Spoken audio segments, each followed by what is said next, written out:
अखिल भूमंडलीय सर्व शिरोमणि मुनि समाज के संस्थापक आदि मुनीश्वर योगेश्वर सदगुरुदेव श्री मुनि महाराज की जय। उपस्थित मुनि वृंद, साधु सज्जन वृंद, संत वृंद, साधक वृंद, आध्यात्म ज्ञान के जिज्ञासुओं और प्रेमियों, सभी श्रोता वृंद, आप सबको मेरा कोटिशः नमन, सप्रेम जय जीव। तो आध्यात्मिक चर्चा चल रही है और हम लोग आत्मबल, मनोबल और इच्छा शक्ति ग्रंथ से हम लोग गुरुदेव के विचारों को पढ़कर उस पर चर्चा कर रहे हैं, है ना। तो हम लोगों ने जाना कि मनोबल द्वारा, है ना, आत्मबल मनोबल द्वारा अपने रोग दुख तो दूर होते ही हैं, दूसरों के रोगों को भी दूर किया जा सकता है ना। उसको थोड़ा सा याद के लिए वहाँ से पढ़ दे रहे हैं, है ना। तो गुरुदेव कहते हैं योग और उसकी गुप्त सिद्धियों को प्राप्त करने का उपाय, किताब भी पढ़ लेनी चाहिए, है ना। तो सदगुरुदेव के कहने का मतलब है। तो आगे हम लोग पढ़ते हैं, मनोबल द्वारा आप अपने और दूसरों के रोगों को भी ठीक कर सकते हैं। पहले तो आत्मज्ञानी को कोई रोग ही नहीं होगा। यदि हुआ तो जैसे आप अपनी इच्छा शक्ति द्वारा मलमूत्र और कफ आदि विकार को शरीर के बाहर निकाल दे फेंकते हैं, उसी तरह से रोगों को भी इच्छा शक्ति द्वारा निकाल फेंकना चाहिए।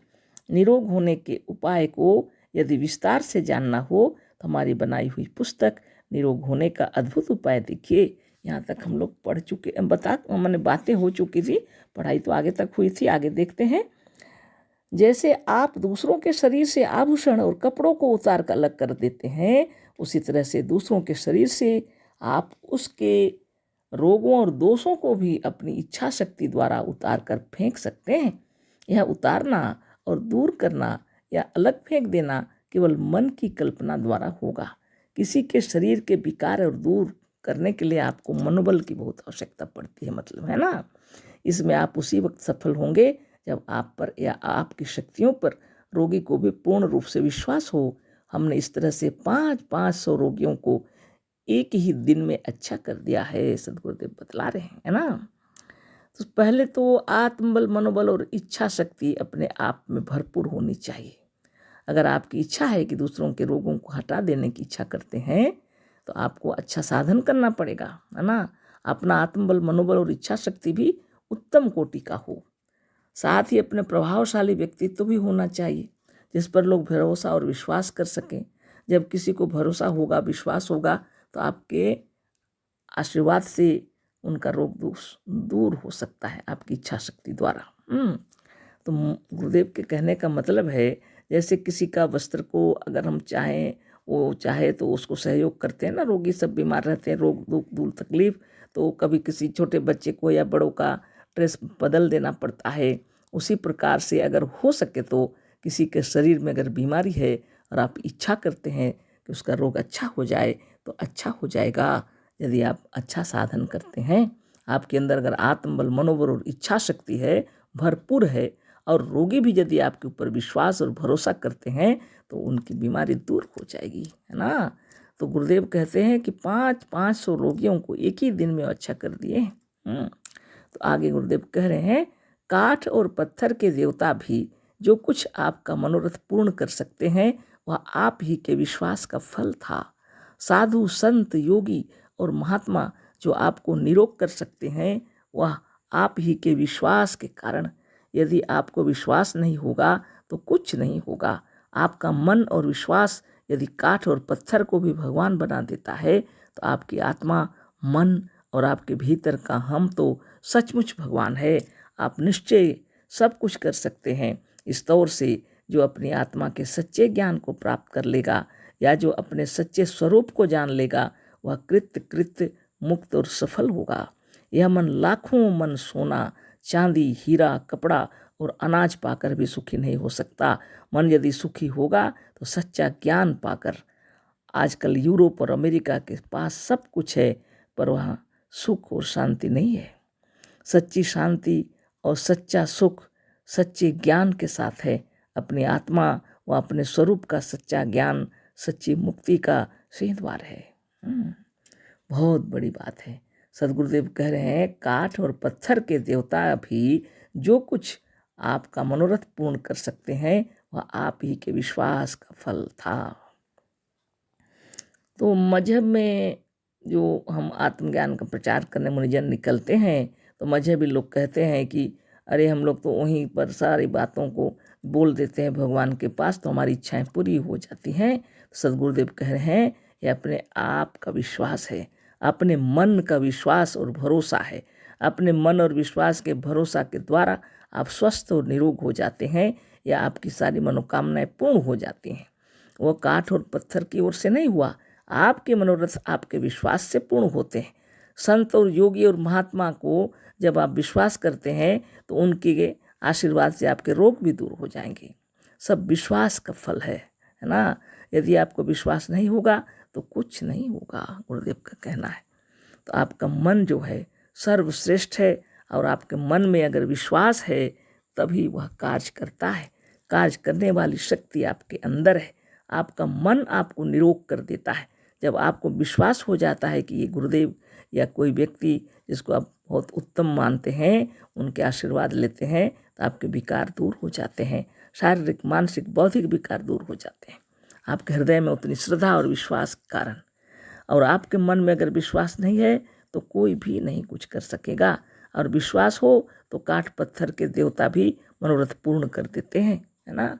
इतना ही नहीं, लोग भगवान बना दिए हैं काठ पत्थर के देवताओं को, मन के विश्वास के बल पर। मन और आपके भीतर का हम तो सचमुच भगवान है। काठ और पत्थर तो काठ पत्थर है, लेकिन आपका अपना हम और आपका अपना मन तो सचमुच का विश्वास और सच्चा भगवान है। गुरुदेव कह रहे हैं आप निश्चय सब कुछ कर सकते हैं। इस तौर से जो अपनी आत्मा के सच्चे ज्ञान को प्राप्त कर लेगा या जो अपने सच्चे स्वरूप को जान लेगा वह कृत मुक्त और सफल होगा। नियमित योगाभ्यास करना, अपना जो कर्म, हमारा जो धर्म है हमें नियमित करना चाहिए। नित्य दिन योगाभ्यास करना चाहिए। अपने शरीर को स्वस्थ, निरोग, सबल और सुंदर बनाने के लिए योग की बहुत आवश्यकता है। साथ में अपने मन को शुद्ध और निर्मल बनाने के लिए भी योग की ही आवश्यकता है। और आपके आत्मबल, मनोबल और इच्छा शक्ति को बढ़ाने के लिए भी योग की ही आवश्यकता है। जब आप नित्य योगाभ्यास करेंगे तो आपके हृदय में शुद्धता, पवित्रता, निर्मलता आपसे आप बढ़ती चली जाएगी। आपके हृदय में भी ऐसे ही विचार उत्पन्न होते हैं, किसी का दुख दूर कर देने की इच्छा भी होगी, है ना। आपके ऊपर अगर किसी का विश्वास और भरोसा है तो आप उसके दुख दूर कर सकते हैं, है ना। इसमें कोई संदेह नहीं। तो पहले तो आपको अपने आप को अच्छा बनाना है, स्वयं को अपने भरोसे से अपने को निरोग स्वास्थ्य बनाना है ना। और सुंदर शरीर तो स्वतः हो जाता है, शरीर जब निरोग हो जाए, है ना। रोगी रहने पर स्वस्थ नहीं दिखते, शरीर का सौंदर्य भी नष्ट हो जाता है। अगर शरीर स्वस्थ रहे तो बहुत शरीर में आकर्षण आ जाता है, सौंदर्य आ जाता है ना। तो शरीर को स्वस्थ और निरोग बनाने के लिए सद्गुरुदेव अष्टांग योग की व्याख्या किए हैं। तो सिर्फ चक्रभेदन से ही शरीर स्वस्थ होगा ऐसी बात नहीं है। सब एक दूसरे से मिले हुए हैं। जैसे यम नियम पालन करना बहुत जरूरी है। अहिंसा, सत्य, अस्तेय, ब्रह्मचर्य, अपरिग्रह का पालन करना चाहिए। अहिंसा में हमारा हृदय निर्मल होने लगता है, तो उसको पालन करने के लिए भी चक्रभेदन की आवश्यकता है। जब आप चक्रभेदन करते हैं रोज तो शरीर स्वस्थ होने लगता है। जब शरीर स्वस्थ होने लगता है तो कमियां दूर होने लगती हैं। मन की ईर्ष्या, द्वेष, छल, प्रपंच जो है वो दूर होने लगते हैं। तो चक्रभेदन भी जरूरी है, यम नियम भी जरूरी है ना। यम नियम का पालन करते हुए चक्रभेदन का साधन करना चाहिए। प्रणव और प्राणायाम की सिद्धि के लिए भी चक्रभेदन का साधन करना चाहिए। तो अष्टांग योग की व्याख्या गुरुदेव किए हैं, अष्टांग योग की साधना बताए। तो बहिरंग योग में आते हैं यम, अहिंसा। तो सब सोच ले एक ही दिन में नहीं होता है, ये सब अभ्यास की बातें हैं, है ना। जितना सुंदर ध्यान रहेगा उतना सुंदर विचार उत्पन्न हो जाते हैं। आपके मन में किसी के लिए भी किसी प्रकार का द्वेष का जो भाव रहता है दूर हो जाता है ना। मुनियों के हृदय में द्वेष की भावनाएं नहीं रहती हैं। इन भावनाओं में अगर आप जड़ित हैं तब तो आप सच्चे योगी नहीं हैं, बिल्कुल, है ना। जिसका मन निर्मल नहीं है वह योगी नहीं है। चाहे जितना बड़ा साधक क्यों न हो, मन निर्मल नहीं है तो योगी नहीं है। मन को शुद्ध और निर्मल करना चाहिए, है ना। मन के अंदर में ईर्ष्या, द्वेष, छल और प्रपंच है तब तो बहुत बड़ा योगी आप नहीं है ना। आपका सोच में भी मन और शरीर सब शुद्ध होना चाहिए, है ना, तब संतोष मालूम होता है। आप अगर सोच संतोष ये सब अगर आपके अंदर नहीं है, जो संतुष्ट नहीं है, तो आप बहुत बड़ा योगी नहीं है ना। योग तो सदगुरुदेव बतला दिए, लेकिन उस पर चलना आपका और हमारा कर्तव्य है ना। अगर अच्छा और महान बनना चाहते हैं तो नियमित योग का अभ्यास करना पड़ेगा और अपने आप को स्वाध्याय के अनुसार अपने आप का अध्ययन करते हुए कितना हमारे अंदर कमी है और कितनी दूर कर दिए कमियों को, ये निरंतर देखना पड़ेगा, है ना। और सदगुरुदेव शिव मुनि महाराज आपको भगवान का भगवान बताए। यह जीव ही ईश्वर है, जीव ही ब्रह्म है। लेकिन संसार क्षेत्र में आप जब उतरते हैं तो सबसे बड़ी बात है, आपको शुद्ध बुद्ध निर्मल और निरामय पहले बनना पड़ेगा, तब जगत में लोग आपको जान सकेंगे, नहीं तो फिर आपको कौन जान सकते हैं। तो कल इस पर चर्चा होगी। अशेष धन्यवाद, कोटिशः नमन, सप्रेम जय जीव। सद्गुरुदेव शिव मुनि महाराज की जय।